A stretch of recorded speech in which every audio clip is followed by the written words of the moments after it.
Ay mga taga Batangas. Ay pag din sa amin sa Batangas ay ari aming niluluto tawag din bulang lang, pero maraming klaseng bulang lang. Ay depende na sa iyo, ikaw ang nagluluto eh. Ay ang nilagay ko lang din ay sitaw at kalabasa. Ay may luya. Aba, mayroon din bawang. Aba, hindi mawawala ang kamatis. Ay di ikaw na bahala magtimpla, lalagyan mo ng cubes. Ay ikaw na bahala kung anong klaseng cubes.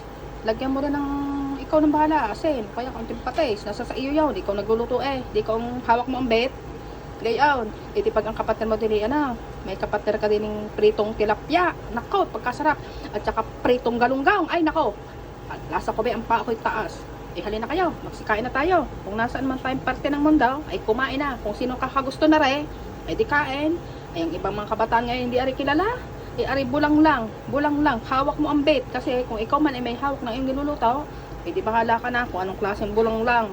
Basta ang bulang lang, maraming klase. Kain na po tayo. Salamat po. Magandang tanghali po sa ating lahat.